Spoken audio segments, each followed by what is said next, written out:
Hello friends, मैं doctor Mahipal Singh, physiotherapist from Winsome rehab centre. आज मैं कुछ एक्सरसाइजेस बताने वाला हूं जो ओल्ड एज के पेशेंट्स हैं जिन्हें लंग्स की वीकनेस है।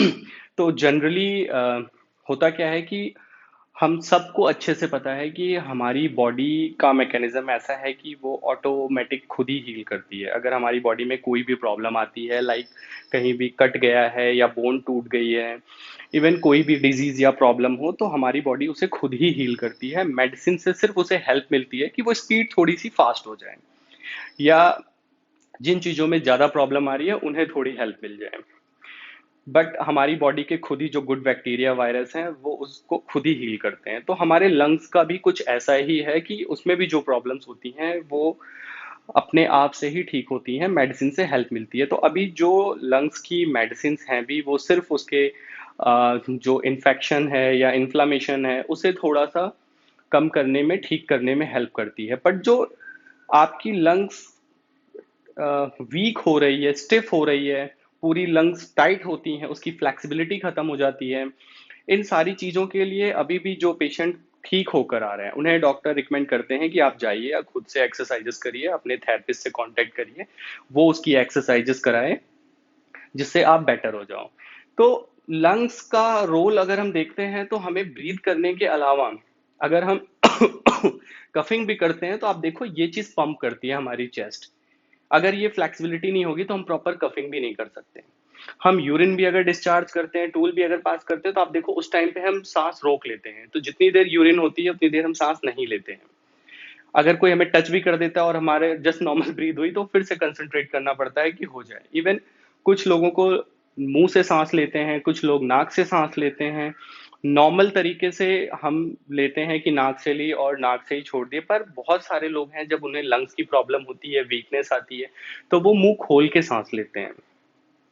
हमारे यहाँ जो स्पेशल बच्चे आते हैं वो भी मुंह से सांस लेते हैं क्योंकि उनकी भी लंग्स वीक होती है, इसीलिए उनकी इम्यूनिटी वीक होती है, तो वो जल्दी जल्दी उन्हें कोल्ड कफ और छोटी मोटी प्रॉब्लम्स भी आती हैं। बहुत सारे लोगों में भी प्रॉब्लम है कि उनकी लंग्स वीक होती हैं तो वो मुंह खोल के सोते हैं कि उसी से सांस ले रहे हैं। तो जब हमारी लंग्स वीक होती है और हम मुंह से सांस लेने लगते हैं तो हमें सबसे ज्यादा प्रॉब्लम आती है खाना खाने में भी, कि अब हम मुंह से सांस ले रहे हैं, खाना खाएंगे तो हम बहुत जल्दी टायर्ड हो जाते हैं या हमें कफिंग हो जाती है, तो कई बार उसकी वजह से भी प्रॉब्लम हो जाती है। तो हमें अपना लंग्स, जरूरी नहीं है कि हम बीमार हों तभी अपने लंग्स को ठीक रखें, हमें नॉर्मली भी अपने लंग्स को नॉर्मल से ज़्यादा हेल्दी और स्ट्रांग रखना चाहिए ताकि हमें ऐसे किसी प्रॉब्लम को फेस ना करना पड़े। जनरली अगर हम ऑफिस जाते हैं, स्कूल जाते हैं, अपना काम करते हैं, तो हमारी लंग्स की एक्सरसाइजेस किसी ना किसी वे और एक्टिविटी में होती रहती है।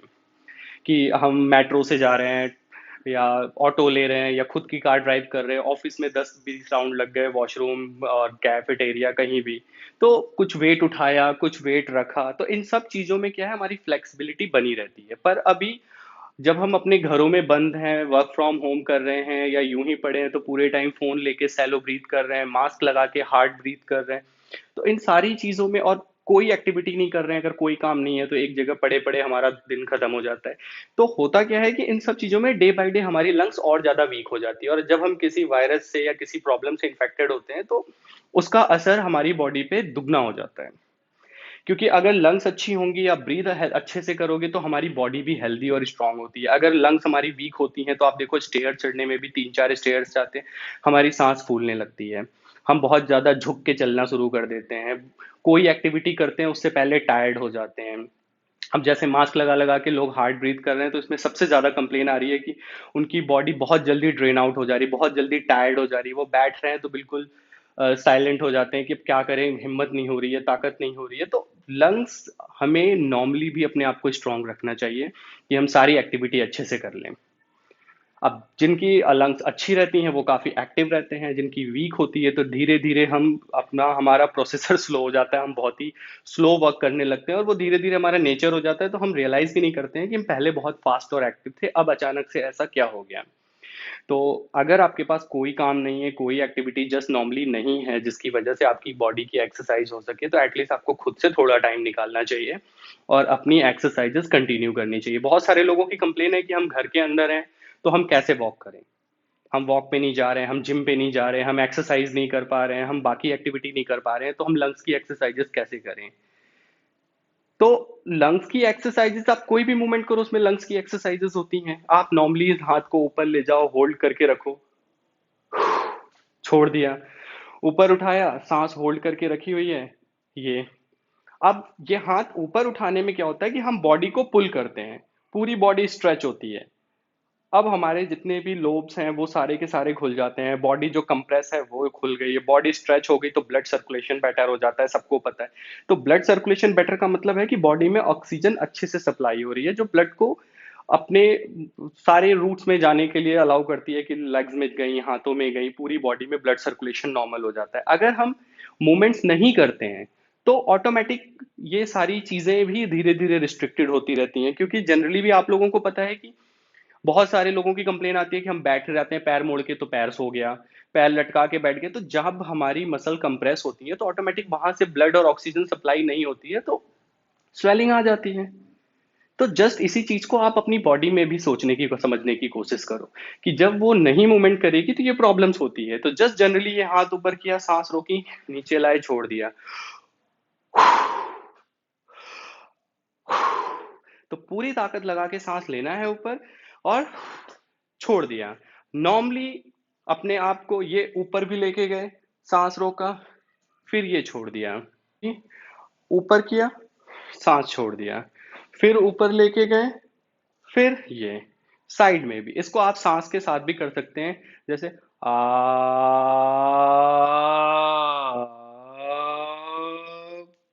तो आवाज के साथ अपने हाथों को जैसे जैसे ऊपर लेके जाते हैं, वैसे वैसे उसके साथ साउंड को इंक्रीज करिए, और जैसे जैसे नीचे लाते हैं उसे डिक्रीज करिए, जैसे ये ओ,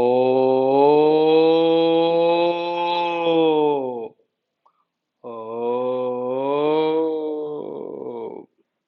अ,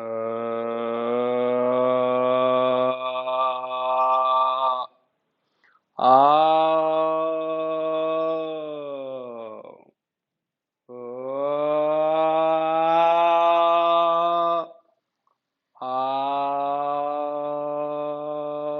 ये उसके साथ साथ जस्ट नॉर्मली ये ट्विस्ट किया, होल्ड किया, थोड़ी देर सांस रोक के रखेंगे,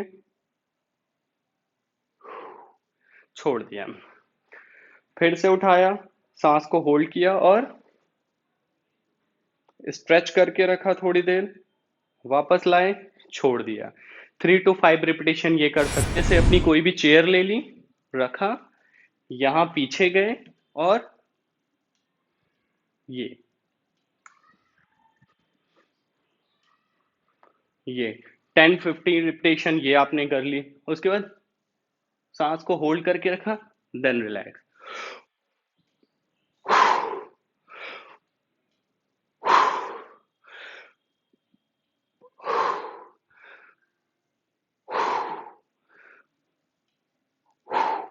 ये हो गया।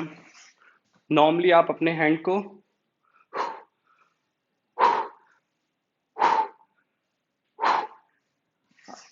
जस्ट चेयर पे आप बैठे, हाथ को आगे किया,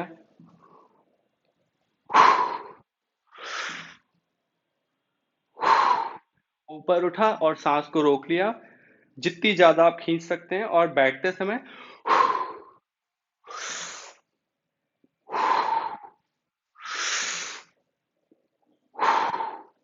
अपने चेयर पे बैठकर जस्ट नॉर्मली ये साइकिलिंग कर ली,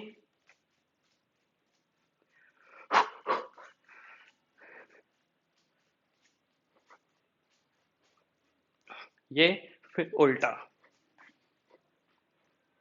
तो जस्ट ये एक्सरसाइज कर लिया। उसके बाद नॉर्मली अपने रिब केज को ऐसे कंप्रेस किया, और ये डाउन, सांस जो है वो रोक के रखेंगे, फिर से, फिर से,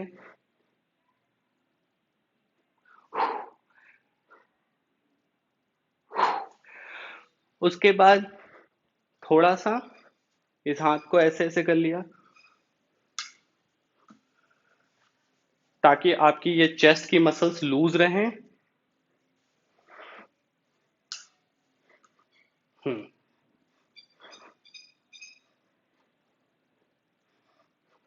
ये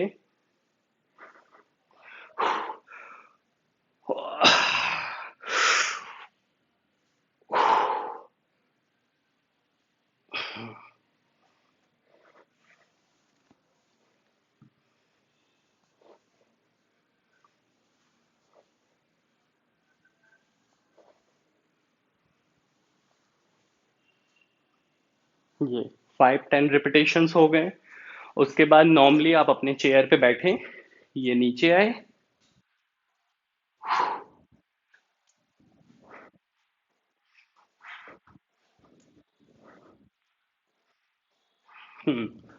ये एक्सरसाइज। और जो लोग थोड़े ओल्ड एज के हैं वो अपना टॉवेल ले सकते हैं, या इस तरीके से कोई भी एक बैंड, ये रिब्स पे अपना लिया, ये जो पार्ट है ये, और ये खींचना है, ये टाइट।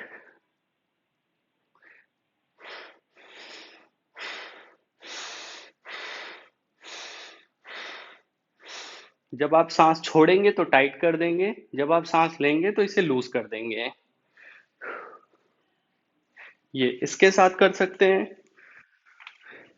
दूसरा, आप इस तरीके से कोई भी एक पाइप ले लीजिए, स्ट्रॉ ले लीजिए और इसे मुंह में लगाया,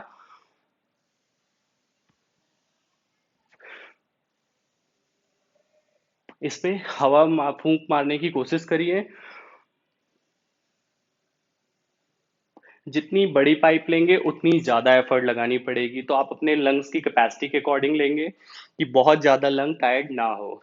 थोड़ा जो बुजुर्ग हैं उन्हें आप बोलो कि ऐसी एक बॉटल ले लें, उसमें जस्ट पानी भरा और ये पाइप उसमें डाल दी, और उसके बाद वो उसमें बबल्स निकालें। ऑटोमेटिक इसमें से बबल्स निकलना शुरू हो जाएंगे।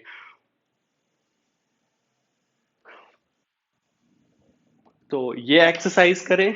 ये पाइप की एक्सरसाइज तो बहुत अच्छी है उनके लिए जो बाकी फिजिकल एक्टिविटी नहीं कर सकते हैं।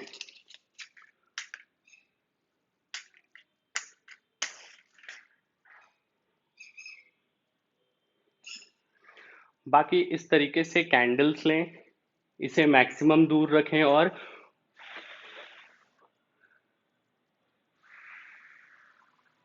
इस तरीके से ब्लो करें कि ये बुझे नहीं,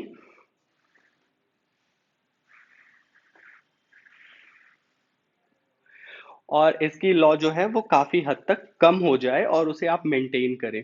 इससे अपनी आप और ज्यादा स्ट्रेंथ इसकी इंप्रूव करते हैं, क्योंकि एक झटके से ब्लो करना वो तो इजी है, इसे मेंटेन करना काफी अच्छा टास्क है। ये ये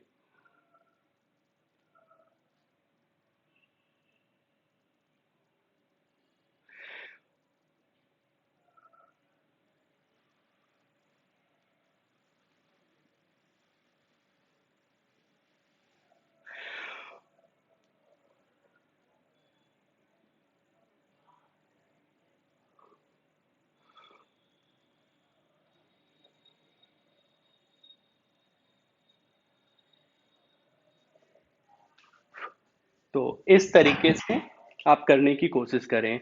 ये सारी एक्सरसाइजेज आपके लिए सबसे ज़्यादा इम्पोर्टेंट हैं अगर आपको अपनी लंग्स और अच्छी और फिट करके रखना है तो। क्योंकि इस टाइम पे हर कोई सिर्फ इसी प्रॉब्लम की वजह से फेस कर रहा है। बहुत सारे लोग पेशेंट ठीक होकर भी आ रहे हैं, बहुत लोगों ने अपने सबसे करीबियों को खो भी दिया है। तो फ्रेंड्स, बाकी और भी बहुत सारी एक्सरसाइजेज हैं जो आप लोग पहले से भी जानते हो। मैं कोशिश करता हूँ कि कुछ कुछ एक्सरसाइजेज आपको बता सकूं। बहुत सारी एक्सरसाइजेस नहीं भी बता सकता क्योंकि वो एक थेरेपिस्ट ही करा सकता है, क्योंकि उन एक्सरसाइजेस को आप सही तरीके से नहीं करेंगे तो हो सकता है आप अपनी लंग्स को और ज्यादा टायर्ड कर लो या कोई दिक्कत आ जाए। तो जो एक्सरसाइजेस आपको आती हैं आप उन्हें फॉलो करो, जो एक्सरसाइजेस मैंने बताई आप इन्हें कोशिश करो, क्योंकि इन एक्सरसाइजेस में आप बहुत ही सेफ हैं, आप आराम से कर सकते हो। कोई इंजरी होने के और कोई दिक्कत होने के चांसेस नहीं के बराबर है। क्योंकि बाहर में प्रॉब्लम्स ये होती है कि उनकी फिजिकल एक्टिविटी भी सबसे ज़्यादा होती है। उनके यहाँ हमारी तरह रिक्शा, ऑटो, बसेस, इतना अच्छा ट्रांसपोर्टेशन नहीं है। सबके पास गाड़ियाँ नहीं है, वो मैक्सिमम पैदल चलते हैं। जो लोग फॉरेन ट्रिप लेकर आए हैं आप उनसे बात करके देखिए, वो बहुत ज़्यादा पैदल चलते हैं। खाली टाइम में वो कोई ना कोई एक्टिविटी करते हैं, कोई किसी न किसी क्लब को ज्वाइन करके रखते हैं, कोई ना कोई स्पोर्ट्स एक्टिविटी में इन्वॉल्व। वो इतने ज़्यादा फिजिकल एक्टिविटी करने के बाद भी वो सब के सब इस टाइम पे सबसे ज्यादा प्रॉब्लम में हैं। आप उनके डेथ रेट भी काउंट कर सकते हैं। पर हमारे इंडिया में एक इंसान नहीं जाता, एक पूरा परिवार जाता है, एक पूरा खानदान जाता है। वो अकेले अपनी जिंदगी चला रहे होते हैं, हमारे यहाँ एक इंसान पूरा घर चला रहा होता है, पूरा परिवार चला रहा होता है। तो बहुत जरूरी है कि आप अपनी जिम्मेदारियों को समझें, अपनों को एक्सरसाइज करवाएं, खुद एक्सरसाइज करें और मैक्सिमम बाहर के एक्सपोजर में ना आए, लोगों की भीड़ में ना जाएं, डबल मास्क लगा के रखें और कोशिश करें कि जितना ज़्यादा से ज़्यादा हो सके आप खुद फिट रहो और अपनी फैमिली को फिट करो कि इस टाइम पे आप किसी भी प्रॉब्लम से अच्छे से फाइट करके अपने आप को ठीक कर सको। बाकी सब लोग अपना ध्यान रखिए। Thank you so much.